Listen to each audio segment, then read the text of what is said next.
한국이 650조 수주 전쟁에서 압도적인 승리를 거둘 것이다. 최근 사우디아라비아의 신경제 혁신도시 건설 수주전이 본격적으로 시작된 가운데 한국이 첫 승전보를 올렸습니다. 이 여세를 몰아 한국이 사우디 수주를 모두 휩쓸 것이라는 전망이 제기되고 있어 전 세계에 관심이 모아지고 있는데요. 한편 이 소식을 들은 중국과 일본은 그야말로 난리가 났습니다. 사우디의 초대박 수주전에서 당연히 자신들이 승자가 될 것이라고 호언장담해왔던 이들은 한국이 공을 가로채갔다며 분통을 터뜨리고 있습니다. 심지어 일본은 한국이 사우디 왕세자와 비밀회동 이후 수주를 쓸어가고 있다며 노발대발하고 있는데요. 사우디의 초대박 수주전에서 한국이 세계 건설 강국들을 제치고 수주 몰빵에 기염을 토하고 있는 현 상황에 대해 자세히 알아보겠습니다. 세계 최대 규모 인프라 수주대전이 본격적으로 시작됐습니다. 사업비 5천억 달러 하나, 약 650조가 투입되는 사우디아라비아의 네옴시티 프로젝트가 그것입니다. 그리스어와 아랍어로 새로운 미래라는 의미를 담고 있는 네옴시티는 사우디가 제2의 두바이를 목표로 조성하는 신경제 혁신도시 프로젝트입니다. 사우디 실권자인 무함마드 빈 살만 왕세자가 주도하는 것으로 석유에 의존해온 경제를 첨단 제조업 중심으로 전환하기 위한 사우디 비전이 공산공의 핵심 프로젝트인데요.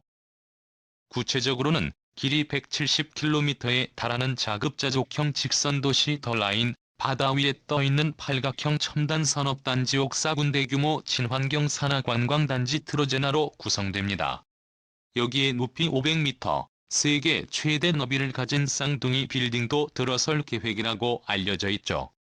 그런데 이 거대한 사업을 추진함에 있어 사우디는 철저한 비공개 입찰을 고수하고 있습니다. 이에 전 세계 굴지의 건설사는 물론 국내 건설사들도 대거 수주전에 뛰어든 상태인데요. 만약 대규모 수주를 따낼 경우 제2의 중동붐을 기대할 수 있다며 한껏 기대감을 드러내고 있습니다. 이러한 기대가 현실로 나타나고 있습니다. 네옴시티 수주전쟁에서 한국이 첫 승전보를 올려 전 세계의 이목이 한국 건설사에 쏠리고 있는 것입니다. 실제로 최근 삼성물산과 현대건설이 컨소시엄을 구성해 네옴시티의 더 라인 터널 공사 수주에 성공했다는 소식이 전해졌는데요. 대홍자의 총 28km 길이의 고속화물철도 서비스를 위한 터널을 뚫는 공사로 수주 금액은 약 1조 3천억 원으로 알려져 있습니다. 현대건설은 최근 이 사실을 공시하면서 수주 조화의 비밀 유지 여부에 따라 추후 재공시하겠다고 밝힌 바 있습니다. 삼성물산 관계자 역시 수주가 진행 중인 상황이라 발주 조화의 비밀 유지 협약을 지킬 수밖에 없는 상황을 이해해달라 전했는데요. 그런데 한국이 제2의 두바이를 건설하는 초대형 건설 수주의 첫 승자라는 소식이 전해지자 일본이 발칵 뒤집혔습니다. 안 그래도 한국 기업들이 세계 곳곳에서 일본을 제치고 초대박 실적을 거두고 있는 가운데 이번 사업마저 한국에 빼앗기는 것 아니냐며 불안감을 드러내고 있는데요. 실제로 최근 일본 매체 마구마가 뉴스는 한국이 사우디아라비아의 미래도시 건설 수주전에 최대 수혜자가 됐다라는 내용의 기사를 집중 보도했습니다. 기사에는 한국이 한 해 예산에 육박하는 거대 규모의 프로젝트에서 첫 성과를 거두었으며 심지어 남은 수주도 한국이 독식할 것 같다는 내용이 실려 있었는데요. 그러면서 일본 매체는 철저히 비공개로 진행되는 입찰 경쟁에서 한국이 수주를 휩쓸고 있는 이유가 사우디와의 각별한 관계 때문이라고 주장했습니다. 그 근거로 사우디 왕세자와 이재용 삼성 부회장의 관계를 언급했는데요. 실제로 이 부회장은 빈 살만 왕세자와 소통할 수 있는 국내 몇 안 되는 인사로 알려져 있습니다. 이 때문에 지난 2019년 한국을 방문한 빈 살만 왕세자는 청와대에서 문 대통령과 만찬을 가진 뒤 삼성의 영빈 관격인 승지원으로 이동해 이 부회장과 단독 면담을 갖기도 했었죠. 이 자리에서 이재용 부회장은 현대 SK, LG, 롯데 등 5대 그룹 총수들과의 만남을 주선하기도 했는데요.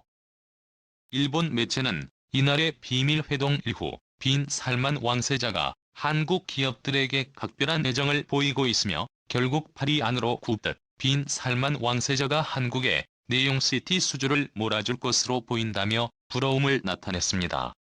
그런데 한국의 수주 독식은 단순한 친분 관계 때문만은 아닙니다.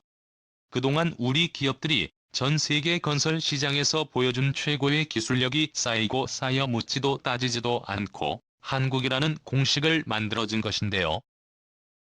일각에서는 세계 최고층 빌딩인 아랍에미리트 부르즈 칼리파 건설에 참여해 기술력을 과시한 삼성물산이 이번 네옴시티에 들어서는 초고층 빌딩을 비롯해 다수의 주택 플랜트 사업에서 수주를 따낼 것이라는 전망이 제기되고 있습니다. 게다가 삼성물산은 사우디 최초 대중교통 시스템인 리야드 메트로 프로젝트를 성공리에 추진하고 있어 현지에서 신뢰도가 매우 높은 상황인데요. 리야드 메트로는 사우디의 수도 리야드에 6개 노선의 지하철을 새로 만드는 사업으로 올 연말 완공을 앞두고 있습니다. 이 공사에 들어간 철강의 무게만 국내 초고속 건물인 롯데월드타워 18길에 지을 수 있는 양으로 알려져 있습니다. 그런가 하면 삼성전자도 이번 수조에서 이름을 올릴 것으로 유력해 보입니다. 홈시티가 스마트 시티를 추구하는 만큼 여기에 접목되는 인공지능, 반도체, 가전 사업 등에서 삼성전자가 수혜를 볼 가능성도 큰데요. 삼성그룹뿐만이 아닙니다.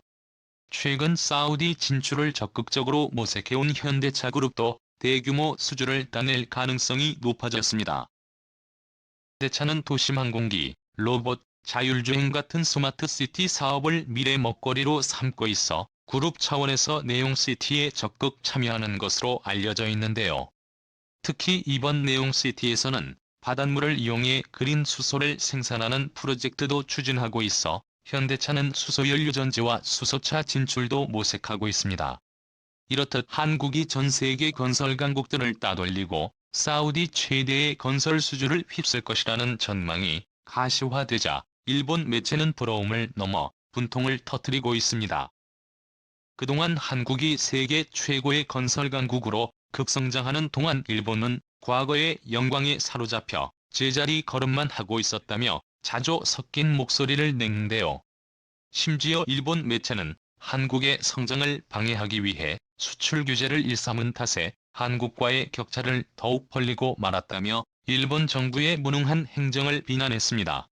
반면 한국은 사우디아라비아의 무한 신뢰를 얻으며 사상 초유의 수주 성과를 앞두고 있습니다. 두고 국내 업계에서는 1970년대 중동건설 현장을 누렸던 한국이 제2의 중동붐을 일으키고 있다며 기대감을 드러내고 있는데요. 그런데 한국 기업들의 잇따른 참여 소식에 사우디 역시 감회가 새롭다며 반가움을 드러내고 있습니다. 실제로 사우디 현지에서는 솜씨 좋고 부지런한 한국 근로자들에 대한 행복한 기억이 있다. 요즘 더욱 그들이 생각난다며 한국에 대한 각별한 애정을 드러내 화제가 되고 있습니다. 전 사우디 최대의 영자 일간지 아랍뉴스는 한국인 우리 마을에 오신 해라는 칼럼을 통해 1970에서 80년대 중동건설 특수의 최전선에 있던 한국 근로자들을 집중 조명했습니다.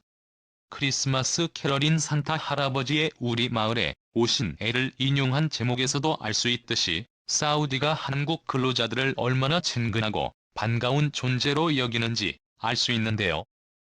칼럼은 최근 압둘라 빈 압둘아지즈 국왕이 병원, 고속도로, 철도, 정유시설 등 전 분야에 걸쳐 대규모 공사를 해외 업체에 발주했지만 상당수가 공기가 지연되거나 완성 품질이 떨어지는 등 문제가 발생했다라고 운을 띄운 후 이런 상황에서 1970년대 물결처럼 밀려온 1세대 한국 근로자들이 더욱 떠오른다고 전했습니다. 그래서 한국인이 보여준 기술력과 신뢰는 사우디에서 두고두고 회자된다며 한국 근로자들을 그리워했는데요. 칼럼에 따르면 한국 건설사들은 1973년 사우디에 첫 진출한 뒤 1980년대 중반까지 해마다 최대 5조 원을 수주하는 기염을 토했다고 합니다. 이를 통해 사우디에 진출한 10만여 명의 한국 근로자들이 벌어들인 돈은 한국 고도 성장의 밑거름이 됐을 정도인데요.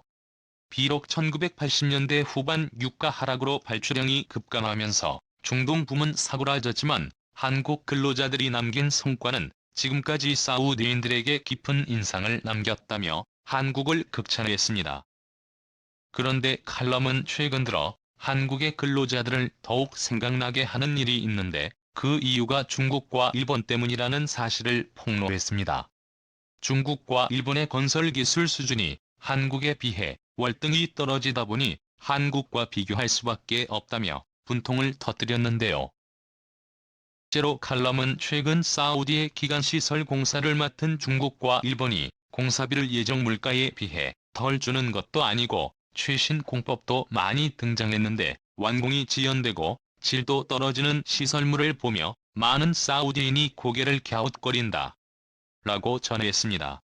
한국 근로자들은 19만 7,080년대에도 공기에 맞춰 고층 빌딩과 교량도로 등을 흠잡을 데 없이 튼튼하게 만들어냈는데 지금의 중국과 일본은 도무지 납득이 안 된다는 것이었죠. 입증하듯 칼럼은 한국 건설사 83곳이 사우디에 진출해 130억 건의 프로젝트를 진행하고 있다고 전했는데요.